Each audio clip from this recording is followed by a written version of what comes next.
22 जनवरी को भगवान श्री राम 500 सालों के बाद एक बार फिर से मंदिर में विराजमान होंगे।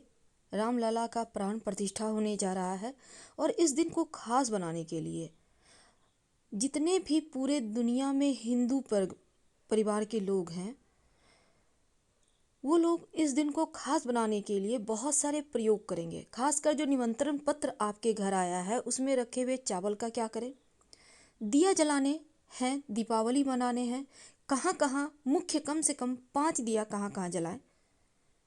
तो राम भक्तों की टोली निमंत्रण पत्र के साथ पीले चावल बांट रहे हैं। धन प्राप्ति के लिए हमारे हिंदू धर्म में अक्षत के बिना कोई भी पूजा पाठ पूरा ही नहीं होता और चावल देवताओं का अन्न है। राम मंदिर से जो चावल आए हैं पीले रंग के, उसको आप लाल कपड़े में, याद रखिए, बांध कर अपने धन स्थान पर रख दें, क्योंकि चावल शुक्र का प्रतिनिधित्व करता है और जो धन का कारक है, इसलिए पूजित जो चावल है उसको धन स्थान पर रखेंगे तो धन प्राप्ति के योग बनेंगे और बरकत होती रहेगी। भगवान श्री राम का आशीर्वाद भी बरसेगा। लेकिन सवाल है कि जो अयोध्या से चावल आए हैं उस चावल का और क्या क्या प्रयोग किया जा सकते हैं। देखिए, इस चावल के 5 महाप्रयोग किए जाएंगे। ऐसा नहीं कि सारा चावल आप सिर्फ रखेंगे, बल्कि थोड़ा सा चावल, ये जो राम मंदिर से चावल आए हैं, इनका 5 तरह का प्रयोग कीजिए। पहला काम करना है पीले चावल का इस्तेमाल। देखिए, पहला थोड़ा सा चावल, ज़्यादा नहीं, 1 चुटकी आपके भंडार घर में जहाँ चावल रखी रहती है ना, उसमें डाल दें। 1 चुटकी, ज़्यादा नहीं, 1 चुटकी। याद रखिए 2 4 5 दाने होंगे, उतना ही काफ़ी है। घर में जैसे चावल को आप लाल रेशमी कपड़े में बांध कर तिजोरी में रखना है। मंगल चंद्रमा दोनों सक्रिय हो जाएगा, लक्ष्मी योग बनाएगा, घर में खुशहाली आएगी। और चावल जो है ना, शुक्र ग्रह का प्रतिनिधित्व करता है, इसलिए शुक्र ग्रह से धन, वैभव, लक्ष्मी, भौतिक सुख सुविधाएं प्राप्त होती है।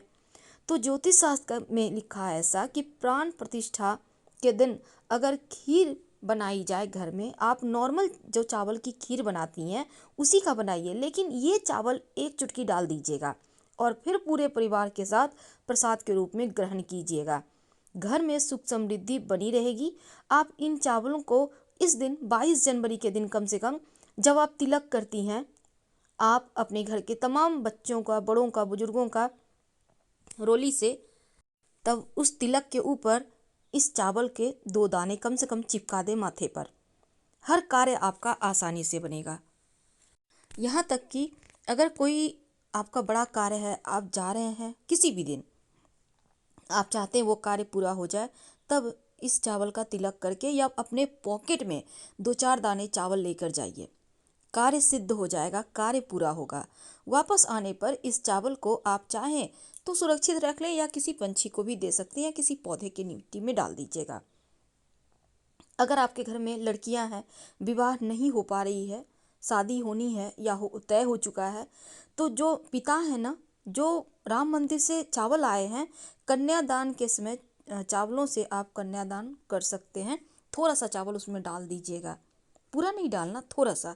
यानी हर शुभ मंगल कार्यक्रम में इस चावल को आप डालिए। अब देखिए, ये आपको न्योता भेजे हैं, अयोध्या से आए हुए हैं, कि इसका आपको कैसे प्रयोग करना है। लेकिन दीपक जलाने के लिए भी हम लोगों को, जैसा मोदी जी भी कह रहे हैं, हमारे प्रधानमंत्री, कि घर घर में दीपक जलाइए। आखिर ये दीपक कहाँ कहाँ जलाएंगे? 5 मुख्य दीपक जलेगा। पहला दिया आप अपने घर के पूजा स्थान पर जलाएंगे। दूसरा दीपक अपने घर में तुलसी जी के पास जलाएंगे। तीसरा दिया घर के आंगन में, बालकनी में या छत पर, आपके घर में जहाँ भी सुविधा हो वहाँ जला दें। चौथा दिया पास के शिव जी के मंदिर में जला दीजिएगा। और 5वां दिया, अगर आपके घर के आसपास भगवान श्री हरि विष्णु या राम जी का मंदिर है तो वहाँ जलाइए, नहीं तो घर के मुख्य दरवाजे के अंदर, याद रखिए बाहर नहीं जलाना, अंदर की ओर जलाना है। और दीपक के नीचे फूलों की पंखुड़ी जरूर रखिएगा। दिया आप घी या तेल, कोशिश कीजिए कि कम से कम जो पास के मंदिर में जलाएंगे और तुलसी जी के पास घर के मंदिर में वो घी का हो। संभव हो तो सारे घी का ही जलाएं। और दीपक में एक एक लौंग डाल दीजिएगा या फिर एक नॉर्मल चावल का दाना। क्योंकि सूना दीपक नहीं जलाना चाहिए। फिलहाल विदा लेते हैं, धन्यवाद।